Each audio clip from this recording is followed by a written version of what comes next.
बच्चों, स्वागत है आपका संस्कार एकेडमी के इस यूट्यूब चैनल में। क्लास 12वीं की केमिस्ट्री से चैप्टर नंबर 5 पृष्ठ रसायन का अगला लेक्चर लेकर आपके समक्ष हैं। और आज की क्लास में हम पढ़ने जा रहे हैं टिंडल प्रभाव क्या होता है। इसके पहले बहुत सारे हमारे वीडियो इस चैप्टर के आ चुके हैं और आपसे उम्मीद है कि आप उनको एक सीरीज से देख रहे होंगे और अच्छी तरीके से आपको समझ में सारे टॉपिक आ रहे होंगे। तो आइए स्टार्ट करते हैं आज का क्लास। टिंडल प्रभाव होता क्या है, ठीक है।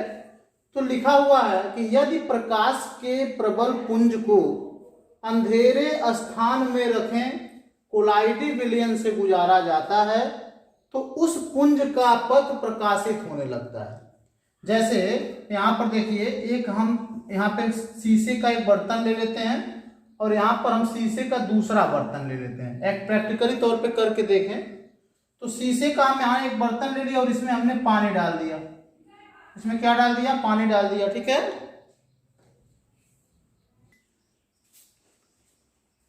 तो हमने इसमें पानी भर दिया और हम यहाँ पर एक शीशे का यहाँ पे बर्तन है, इसमें हमने कोलाइडी विलयन भर दिया, ठीक है। यहाँ पर केवल विलयन है, यहाँ पे विलयन हम भर देंगे। विलयन का मतलब जैसे नमक पानी का घोल हो गया, नमक चीनी का घोल हो गया, तो हमने यहाँ विलयन भर दिया और इस दूसरे वाले ग्लास में हमने कोलाइडी विलयन भर दिया।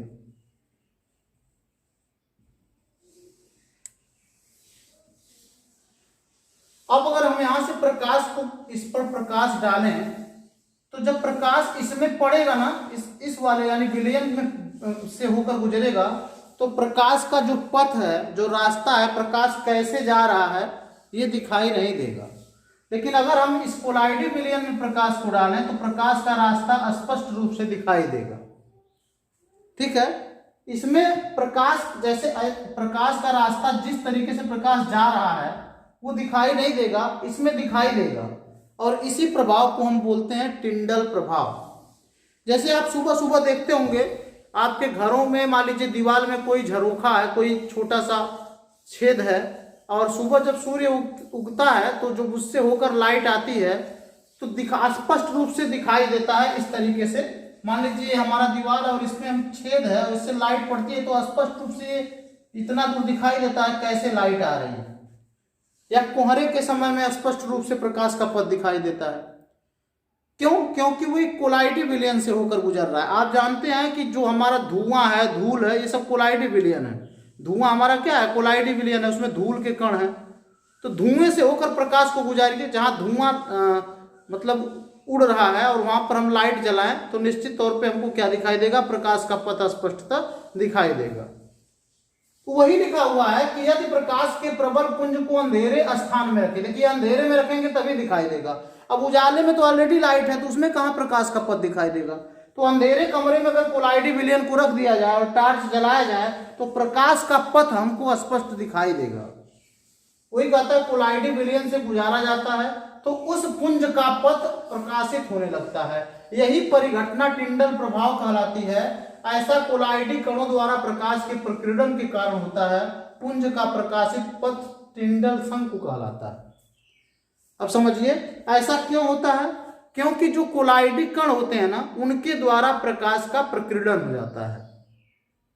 समझ में आया? जैसे आप पढ़े होंगे कि आसमान नीला क्यों दिखाई देता है, समुद्र नीला क्यों दिखाई देता है। ये सभी टिंडल प्रभाव के उदाहरण हैं। सब टिंडल प्रभाव के कारण होता है, क्योंकि यहाँ पे प्रकाश का प्रकीर्णन होता है। टिंडल प्रभाव के कारण प्रकाश का प्रकीर्णन होता है, जिसके कारण आसमान नीला दिखाई देता है, समुद्र नीला दिखाई देता है। फिर से एक बार समझाते हैं बेटा कि जब प्रकाश के प्रबल पुंज को अंधेरे कमरे में रखे हुए किसी कोलाइडी विलयन से होकर गुजारते हैं, या कोई जरूरी नहीं है कि अंधेरे कमरे में ही रखे कोलाइडी विलयन से। हम लोग तो उदाहरण दिए ना कि दीवार में अगर एक छेद है और सुबह सुबह आप देखें जब सूर्य उगता है तो उस छेद से होकर जब प्रकाश गुजरती है तो उसका पथ एकदम दिखाई देता है इस तरीके से। जैसे हाँ हमने दिखाया है कि प्रकाश ऐसे पड़ता है और हमको मालूम होता है कि हाँ प्रकाश का पथ ये है, प्रकाश ऐसे आ रहा है। और ये किसके कारण होता है? मात्र कोलाइडी विलयन के कारण होता है। और अगर ये साधारण विलयन रहेगा तो उसमें प्रकाश का पथ कभी भी दिखाई नहीं देगा। हमने कहा कि इसको आप प्रैक्टिकली कर भी सकते हैं। एक अंधेरे कमरे में एक नमक पानी का घोल ले लीजिए और एक कोलाइडी विलयन ले लीजिए, तो नमक पानी में जब आप बैटरी टार्च चलाएंगे तो उसका पथ नहीं दिखाई देगा, लेकिन अगर कोलाइडी विलयन पे टार्च मारेंगे तो स्पष्टता दिखाई देगा कि प्रकाश कैसे जा रहा है। प्रकाश का जो रास्ता है वो आपको स्पष्ट रूप से दिखाई देता है, और यही है हमारा टिंडल प्रभाव। ठीक है, तो इसको आप नोट कर लीजिए। देखिए बच्चों, तो अगला हमारा प्रश्न है ब्राउनी गति क्या होती है। ठीक है, तो लिखा हुआ है कोलाइडी कणों का परिक्षेपण माध्यम में तीव्र व निरंतर टेढ़ी मेढ़ी गति ब्राउनी गति कहलाती है। जैसे आप जानते हैं कि जब किसी परिक्षेपण माध्यम में परिक्षिप्त प्रावस्था को मिलाया जाता है तो आपका क्या बनता है, आपका बन जाता है कोलाइडी विलयन। यहाँ पर जो अधिक मात्रा में है, जैसे कि विलयन में विलायक और विलेय होता है, तो विलायक अधिक मात्रा में होता है, विलेय कम मात्रा में होता है। उसी तरीके से कोलाइडी विलयन में परिक्षेपण माध्यम और परिक्षिप्त प्रावस्था होती है। तो जो अधिक मात्रा में है वो परिक्षेपण माध्यम हो गया, और जो कम मात्रा में उसको हम परिक्षिप्त प्रावस्था कहते हैं। तो परिक्षिप्त प्रावस्था के कणों को देखा गया कि वे इस तरीके से टेढ़ी मेढ़ी गति करते रहते हैं, कभी इधर कभी उधर, कभी इधर कभी इधर, कभी उधर कभी उधर कभी इधर, ऐसे वो टेढ़ी मेढ़ी गति करते हैं, जिग जैग मोशन। ठीक है, इसी गति को ब्राउनी गति कहा गया। यानी जो परिक्षेपण माध्यम के कण गति करते हैं या कोलाइडी कण गति करते हैं टेढ़ी मेढ़ी दिशा में, उसी को हम कहते हैं ब्राउनी गति। ठीक है, यहाँ पे लिखा भी है कोलाइडी कणों का परिक्षेपण माध्यम में तीव्र व निरंतर टेढ़ी मेढ़ी गति को ही क्या कहते हैं, ब्राउनी गति कहते हैं। यानी समझ में आया होगा कि परिक्षेपण माध्यम में जो कोलाइड कण हैं वो टेढ़ी मेढ़ी दिशा में लगातार गति करते हैं, कभी वे रुके नहीं रहते। ऐसे नहीं कि कण स्थिर हैं, कण कभी स्थिर नहीं रहते, कोलाइडी कण कभी स्थिर नहीं रहते, वो हमेशा गति करते रहते हैं, उसी को हम कहते हैं ब्राउनी गति। अब प्रश्न नंबर 2 उठता है कि ये जो कण है वो ब्राउनी गति क्यों करते हैं। कुछ रीजन होना चाहिए ना, यूं ही तो कुछ नहीं होता, बिना कारण के कुछ भी नहीं होता। तो ये ब्राउनी गति इसलिए करते हैं बेटा क्योंकि ये जो परिक्षेपण माध्यम भाई जो ज्यादा मात्रा में है उसके भी कण होते हैं, परिक्षेपण माध्यम के भी कण होते हैं और परिक्षिप्त प्रावस्था के भी कण होते हैं। तो ये जो परिक्षिप्त प्रावस्था के कण हैं वो परिक्षेपण माध्यम के कणों से टकराते हैं। जैसे कि अभी चल रहे हैं, थोड़ा सा मूव कर रहे हैं, तब तक परिक्षेपण माध्यम के कण से टकरा गए, फिर इधर आए, फिर तब तक दूसरे कण से टकरा गए, फिर उधर गए। तो इस तरीके से चूंकि परिक्षेपण माध्यम के भी कण होते हैं और परिक्षिप्त प्रावस्था के भी कण होते हैं, तो परिक्षिप्त प्रावस्था के कण परिक्षेपण माध्यम के कणों से टकराते हैं और जिसके कारण वे टेढ़ी मेढ़ी दिशा में गति करते हैं, और इसी गति को हम कहते हैं ब्राउनी गति।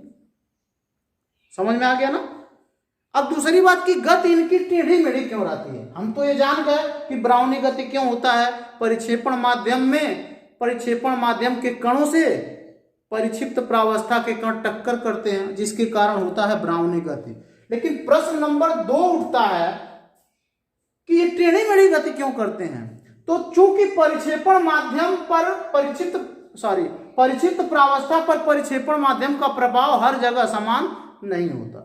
जैसे आपने पढ़ा है कि जो हमारा कोलाइडी विलयन है उसमें जो अवयव है ना, वो उनके बीच का जो रिलेशन है वो हर जगह समान नहीं होता, यानी जो संगठन है हर जगह समान नहीं होता।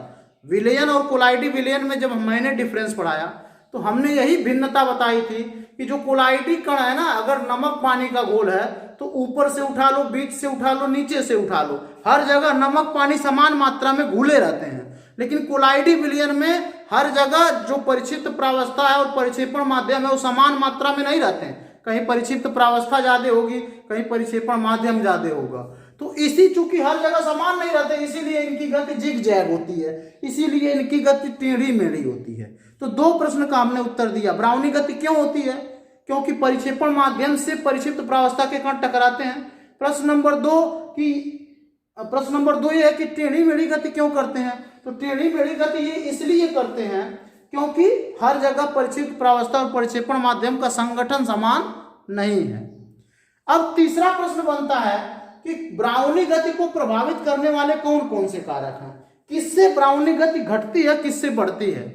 तो सबसे पहला प्रभाव मैं बता दूं आपको, प्रभाव नंबर 1 कि अगर ताप को बढ़ाओगे, आप ताप को इंक्रीज करोगे ना, ताप को अगर इंक्रीज कर रहे हो तो ब्राउनी गति भी बढ़ेगी।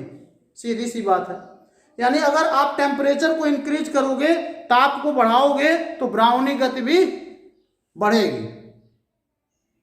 समझ में आ गया बेटा? ब्राउनी गति क्या होगी? बढ़ेगी। तो ताप पहला कारक है जो ब्राउनी गति को प्रभावित करता है। दूसरा, अब ये जो परिक्षिप्त प्रावस्था के कण है ना, ये कभी कभी आपस में सटकर, आपस में जुड़कर वो बड़े होते चले जाते हैं। थोड़े देर तक कोकुलाइटिक अवस्था में रहते हैं, लेकिन धीरे धीरे वो कण आपस में संगुणित होकर बड़े होते चले जाते हैं, और जैसे जैसे वो कण बड़े होते जाएंगे ब्राउनी गति धीमी हो जाएगी। अब क्यों धीमी हो जाएगी? ये तो सीधा सा लॉजिक है बेटा। भाई हल्का व्यक्ति ज्यादा तेज दौड़ेगा, जो बहुत वजनदार व्यक्ति है वो उतना तेज थोड़ी दौड़ पाएगा। अब 200 किलो का खली बली को ला दें हम, और एक छोटा सा पतला सा दुबला सा लड़का हो, तो दोनों को दौड़ा दें तो निश्चित तौर पे दुबला पतला वाला लड़का ज्यादा दौड़ेगा। ये तो आप भी जानेंगे, सोच सीधी सी ये लॉजिक है। तो ब्राउनी गति कौन ज्यादा करेगा? जब निलंबन की अवस्था में पहुंचता है, या धीरे धीरे कह सकते हैं परिक्षिप्त प्रावस्था के कण आपस में संगुणित होकर बड़ा कण बनाने लगते हैं, तो ब्राउनी गति धीमी हो जाती है। समझ में आया? और जब ये निलंबन अवस्था में पहुंच जाते हैं, आप जानते हो कि जब 1000 नैनोमीटर से ज्यादा हो जाएगा कणों का आकार, तो किस अवस्था में चले जाएंगे? निलंबन अवस्था में चले जाएंगे। तो निलंबन अवस्था में जाने पर ब्राउनी गति बंद हो जाती है। ब्राउनी गति बंद हो जाती है। अब समझ गए होंगे? तब वो तली में बैठने लगता है।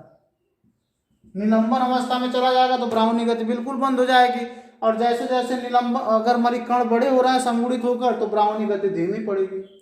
तो समझ में आ गया ब्राउनी गति क्या है? ब्राउनी गति क्या होता है? कोलाइडी कणों का परिक्षेपण माध्यम में तीव्र व निरंतर टेढ़ी मेढ़ी गति को ही हम ब्राउनी गति कहते हैं। नोट कर लीजिए।